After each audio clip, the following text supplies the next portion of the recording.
আগামী দিনে আমি একটি কাজ করতে চাই এই বাংলাদেশের মানুষের জন্য।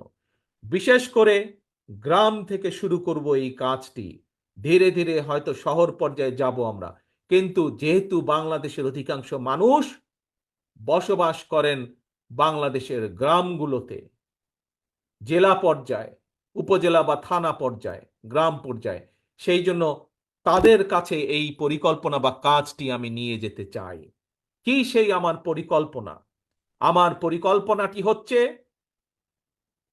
প্রত্যেকটি পরিবারের জন্য, মানুষ নয়, পরিবার হিসাবে আমরা বাংলাদেশে কতগুলো পরিবার আছে সেই পরিবারগুলোকে আমরা নির্দিষ্ট করব এবং প্রতি পরিবারকে আমরা রাষ্ট্রের পক্ষ থেকে একটি ফ্যামিলি কার্ড দিব।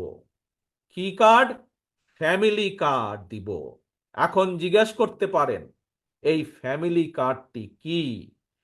এই ফ্যামিলি কার্ডটি হবে সেই পরিবারের মায়ের নামে বা সেই পরিবারের যে গৃহিণী থাকবেন তার নামে এই ফ্যামিলি কার্ডটি হবে। রাষ্ট্রের পক্ষ থেকে আমরা গ্রাম থেকে শুরু করে থানা, জেলা পর্যায় পর্যন্ত আমরা প্রত্যেকটি পরিবারকে চেষ্টা করব একটি পরিবারের মাসিক যে প্রয়োজনীয় খাদ্যদ্রব্য যেগুলো প্রয়োজন তার মধ্যে কিছু সংখ্যক খাদ্যদ্রব্যের একটি নির্দিষ্ট পরিমাণ সহযোগিতা করার জন্য, যাতে করে প্রত্যেকটি পরিবারের উপরে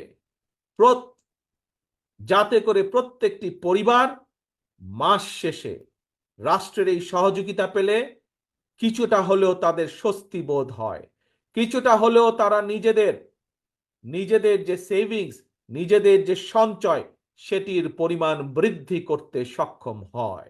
এবং তার ফলে এই সহযোগিতাটা যদি আমরা কয়েক বছর ধরে চালু রাখতে পারি তাহলে আমি বিশ্বাস করি বাংলাদেশের গ্রামের পরিবারগুলো, গ্রামের মানুষগুলো সচ্ছলতার একটি পর্যায়ে উঠে আসতে সক্ষম হবেন।